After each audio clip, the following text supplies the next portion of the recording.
நம்ம குட்டிங்கெல்லாம் லிட்டருக்கு பழகிடுச்சு. ஸோ இறை நம்பி நீங்க வாங்க. இவங்க லிட்டருக்கு விட்டு நேற்று குழம்புக்கு பயிர் வச்சிருந்தேன், அதையும் குக்கர்ல போட்டு விசில் விட்டா. தென் டீக்கு பால் ஊற்றி வச்சு அதுக்கப்புறம் தான் பிரஷ் பண்ணேன். ஸோ நான் பிரஷ் பண்ணிட்டு வரதுக்கு இதெல்லாம் ரெடி ஆகிறதுக்கு ப்ராப்பரா. ஸோ எனக்கு 3 வேளை பார்த்த மாதிரி அழுப்பும் தெரியும். அதில் எந்திரிச்சோன்னே ஃபர்ஸ்ட் தண்ணி தான் குடிப்பேன். ஒரு 10-20 நிமிஷம் கழிச்சு தான் டீ காஃபியா போவேன். நான் குடிக்கிற டீ வந்து சுகர்லெஸ் டீ. ஹெல்த் எப்படி பாத்துக்கிறது, எது சாப்பிட்டா என்ன நல்லது, அண்ட் டாக்ஸின் அண்ட் இன்ஃப்ளமேஷன் எப்படி ரெடியூஸ் பண்றது, new health and cook channel சொல்லுவேன், ஃபாலோ பண்ணிக்கோங்க. குழம்பு வைக்கிறதுக்கு பயர் இருந்துச்சு, மத்த வெஜிஸ் எதுவும் இல்லை. ஸோ பக்கத்துல இருக்க மார்க்கெட் போயிட்டு சட்டுப்பட்டு எல்லாத்தையும் எடுத்துட்டு வந்தாச்சு. பக்கத்துல ரிலையன்ஸ்லயும் கொஞ்சம் ஷாப் பண்ணேன். வீட்டுக்கு வந்து நம்ம குழம்பு எல்லாம் ப்ரிப்பேர் பண்ணி பொடி எங்க அம்மா தான் எனக்கு செஞ்சு கொடுத்துருவாங்க. செம்மையா இருக்கும். உங்களுக்கு வேணும்னா சொல்லுங்க, எங்க அம்மாவை கொடுத்து விட சொல்லுங்க. காய் வாங்கும் போது இதுவும் கொஞ்சம் ஓசி வாங்கியாச்சு. அதை ஆர்கனைஸ் பண்ணிட்டு குழம்பையும் விசில் விட்டாச்சு. நியூட்ரிஷனல் பவர் ஹவுஸ் கூட சொல்லலாம். அவகேடோ இதுல omega 3 heart health, skin health எல்லாத்துக்கும் அவ்வளவு பெனிஃபிட். இதோட நியூட்ரிஷனல் வேல்யூவை இன்னும் இன்க்ரீஸ் பண்றது எப்படி நம்ம ஃபிளேவர் ஆஃப் இஸ்மாயில் பேஜ்ல சொல்லுவேன். பார்த்து மண்டைக்கு என்ன தேய்க்கிறது இல்ல, அதான் செம்பட்டை ஆகுது. இப்போ வந்து வீக்லி ஒரு 2-3 ஆகுது என்ன தேய்க்கும். தென் நான் வீட்லயே ப்ரிப்பேர் பண்ண ஒரு எலக்ட்ரோலைட் வாட்டர். இதுக்கு ரெசிபி வேணும்னா எனக்கு டிஎம் பண்ணுங்க. சாப்பிட்டு தூங்கிட்டு ஒரு 6:30 மணிக்கு தான் இந்த தொழுக போயிட்டு வந்துட்டு நம்ம டீயை குடிச்சிட்டு இருக்கிற வெயிலுக்கு ஏதாவது ஜில்லுன்னு சாப்பிடணும் போல நம்ம தோழர் ஒருத்தர் நம்மள ஃப்ரூட் பே கூட்டு போனாரு. இங்க நான் அடிக்கடி வருவேன். இப்போ ஹெல்த் கான்சியஸா இருக்கனால வரதே வீக்லி ஒன்ஸ் நான் இந்த மாதிரி சின்ன சின்ன சீட் மீல்ஸ் பண்ணுவேன். நீங்க வேற நான் புக்லாம் படிக்கல, சும்மா சீனுக்கு தான் எடுத்து வச்சிருந்தேன். தென் நம்ம ஆர்டர் பண்ற ட்ரை ஃப்ரூட் ஃபலூடா ஒரு 4 ஸ்பூன் எடுத்து வைக்கும் போது எனக்கு வயிறு ஃபுல் ஆயிரும். மீதத்தெல்லாம் என் கூட இருக்க ஃப்ரெண்டு தான் திம்ப. மனசே ரொம்ப கில்ட் ஆயிட்டு ஒரு சைக்கிளிங் போனா தான் இந்த கலோரி எல்லாம் பர்ன் பண்ண முடியும்னு கிளம்பி ஃப்ரெண்ட்ஸோட தான் பீச்சுக்கு போயிருந்தோம்.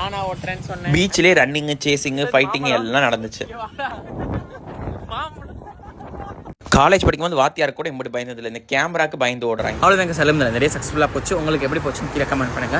பாய் பாய், நாளைக்கு பார்க்கலாம். Have fun. சாப்பிட்டதெல்லாம் ஒரு வழியாக பீச்சிலே ஆட்டோ போட்டு கரைச்சிட்டேன் எனர்ஜி எல்லாம்.